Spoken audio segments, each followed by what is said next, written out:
Good morning India.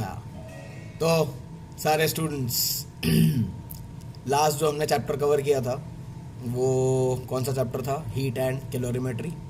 आज जो हम स्टार्ट करने जा रहे हैं वो है मोड्स ऑफ हीट ट्रांसफ़र। ठीक है, तो देखेंगे आप कि भाई ठीक है, हीट ट्रांसफ़र तो होता है सॉलिड लिक्विड गैस में। हमने देखा थर्मल एक्सपेंशन में कि हीट ट्रांसफ़र होती है जिसकी वजह से एक्सपैंड होता है। फिर हमने देखा कि हीट मेजर कैसे होती है अलग अलग चीज़ों में अगर ट्रांसफ़र हो रही है, तो वो कैलोरीमेट्री से सीखा। अब देख रहे हैं कि किस फॉर्मेट में हीट ट्रांसफ़र होती है अलग अलग चीज़ों में। 3 तरीके से हीट ट्रांसफ़र होती है: कंडक्शन, कन्वेक्शन, रेडिएशन।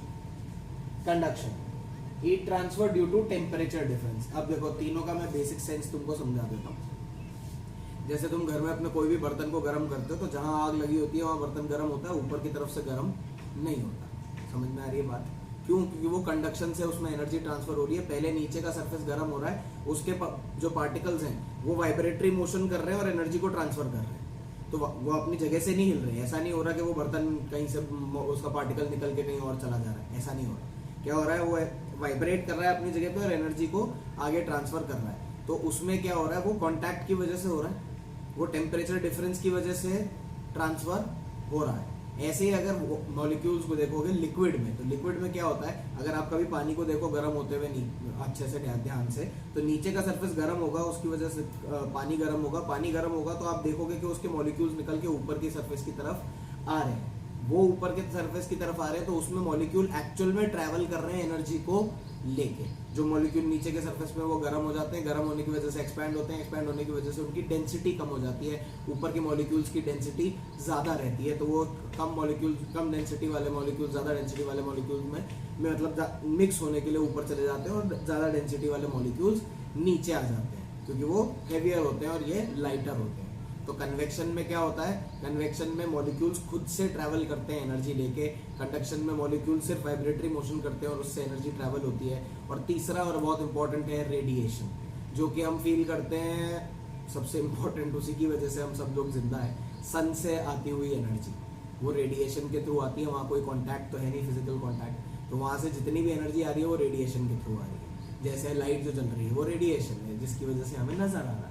तो वो रेडिएशन, थर्मल रेडिएशन, गर्म होने की वजह से जो रेडिएशन जाता है उसके बारे में पढ़ेंगे। तो उसको कोई मीडियम की ज़रूरत नहीं होती, वो हर मीडियम में ट्रैवल करता है, विदाउट एनी मीडियम भी ट्रैवल करता है। उसमें पार्टिकल्स एनर्जी लेके नहीं जाते, उसमें इलेक्ट्रोमैग्नेटिक वेव्स जाती हैं एनर्जी लेके। समझ में आ रही है बात? तो अब देखो ध्यान से, कंडक्शन में heat transfer due to temperature difference, convection में due to density difference, radiation में विदाउट एनी मीडियम ट्रांसफर होता ही है। Due to vibratory motion of particles, conduction में पार्टिकल्स वाइब्रेटरी मोशन करते हैं। कन्वेक्शन में due to actual motion of particles, गर्म सरफेस के पार्टिकल्स निकल के ऊपर ठंडे सरफेस की तरफ जाते हैं। एंड इलेक्ट्रोमैग्नेटिक वेव्स या इलेक्ट्रोमैग्नेटिक रेडिएशन, जो थर्मल रेडिएशन में होता है। थर्ड, ये एक स्लो प्रोसेस है, ये भी एक स्लो प्रोसेस है, बट रेडिएशन एक फास्ट प्रोसेस है। एग्जाम्पल दूं? तुम्हारी बुद्धि थोड़ी चल रही है? सच में झूठ बोल रहा है। देखो, जब भी तुम किसी चीज को गर्म करते हो तो तुम्हें गैस पे गर्म करने के लिए काफी हीट एनर्जी लगानी पड़ती है, और वो कंडक्शन की से पहले पतीला गर्म होता है, उसके बाद उसके अंदर का आइटम गर्म होता है। उसी की जगह तुम एक माइक्रोवेव का इस्तेमाल करते हो तो क्या होता है? 1 मिनट में सब्जी गर्म हो जाती है। माइक्रोवेव क्या कर रहा है? माइक्रोवेव बेसिकली थर्मल रेडिएशन को फॉलो कर रहा है। उसकी प्लेट थोड़ी गर्म होती है, सिर्फ अंदर की सब्जी गर्म होती है कि नहीं? तो वो क्या कर रहा है? वो रेडिएशन को फॉलो कर रहा है, वो रेडिएशन की वजह से हो रहा है। तो that is a fast process और ये दोनों स्लो प्रोसेस है। सेम वे हीट ट्रांसफर होता है सॉलिड्स में और Hg मतलब क्या है? मरकरी। हीट ट्रांसफर होता है कन्वेक्शन से लिक्विड्स में और गैसेस में, और नो मीडियम रिक्वायर्ड है रेडिएशन को। कोई मीडियम की जरूरत नहीं, सब जगह होता है, सब तरफ होता है। ठीक है, तो पहला जो हम पढ़ेंगे वो है थर्मल कंडक्शन। थर्मल कंडक्शन मतलब किसी सॉलिड में हो रहा होगा, तो हम मान लो एक स्लैब मान लेते हैं ऐसी, जिसका लेंथ है L, जिसका क्रॉस सेक्शन का एरिया जो मैंने बनाया नहीं है, चाहो तो तुम यहाँ बना सकते हो ऐसा। क्रॉस सेक्शन का जो ये एरिया है, ये एरिया है A। अब ये हायर टेम्परेचर का पार्ट है, ये लोअर टेम्परेचर का पार्ट है। ये T हॉट है, ये T कोल्ड है। मैंने x पे जाके dx का एक छोटा सा एलिमेंट कंसिडर किया, इन दोनों पॉइंट्स को ए और बी दिया, ठीक है। तो अब हीट कहां से कहां फ्लो कर रही होगी, हायर से लोअर की तरफ हीट फ्लो कर रही होगी, बिल्कुल सही बात है भाई।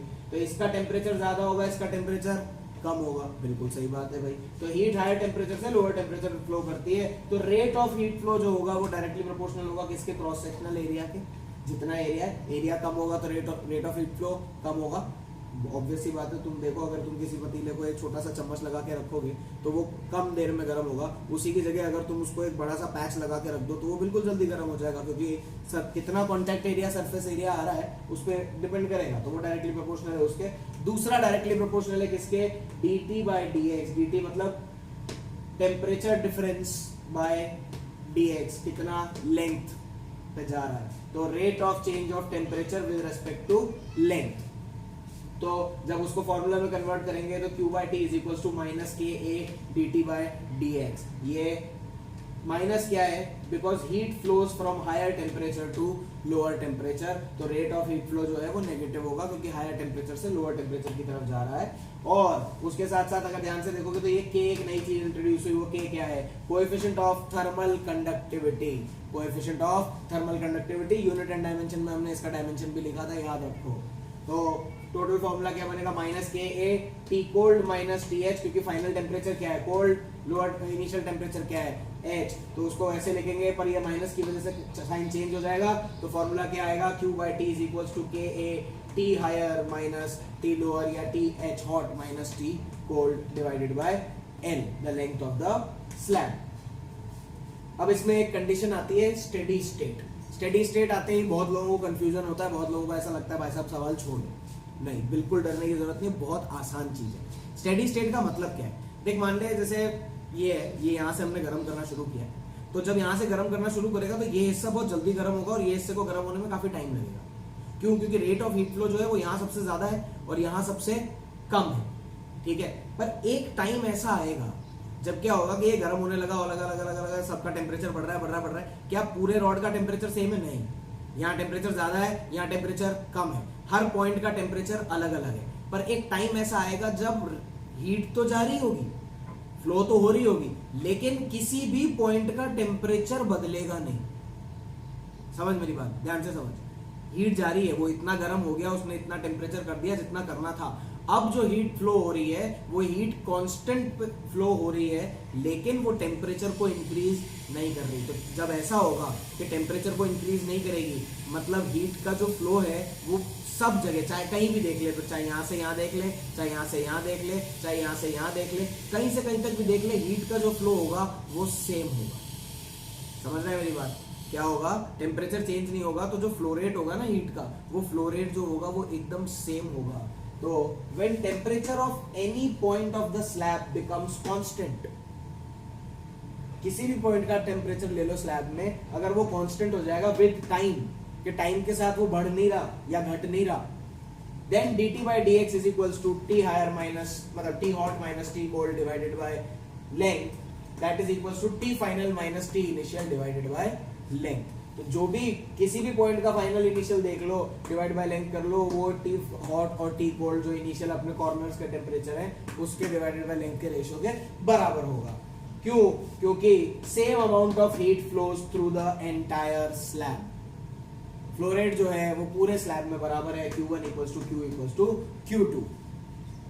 देख लो एग्जांपल देख लो, A स्लैब है, B स्लैब है, Ka है 300, Kb है 200, 100 डिग्री सेंटीग्रेड यहाँ, 0 डिग्री सेंटीग्रेड यहाँ, बोला कि जंक्शन का टेम्परेचर बताओ। ठीक है भाई, लेंथ और एरिया जो है स्लैब के वो दोनों सेम है, तो ये L और L और एरिया इसका दोनों का AA हो गया। ठीक है, तो अब देखो rate of heat flow becomes constant in steady state, क्योंकि आफ्टर स्टेडी स्टेट भी लिख लो। So after steady state find T, तो स्टेडी स्टेट में क्या रेट ऑफ हीट फ्लो बराबर हो गया। तो पहले वाले के लिए लिखूंगा तो क्या लिखूंगा, K1A 100 minus T divided by N, T higher minus T मतलब T hot minus T cold divided by N। तो सेकंड के लिए क्या लिखूंगा, K2A T minus 0 bye N, क्योंकि ये हॉट है और ये कोल्ड है, लिख दिया। दोनों को इक्वेट करोगे तो आंसर आएगा T इक्वल्स टू 60 डिग्री। तो जो तुम्हारा जंक्शन है उसका जो टेम्परेचर है वो आ जाएगा 60 डिग्री सेंटीग्रेड। नेक्स्ट जो इसमें पार्ट आता है वो आता है थर्मल रेजिस्टेंस का।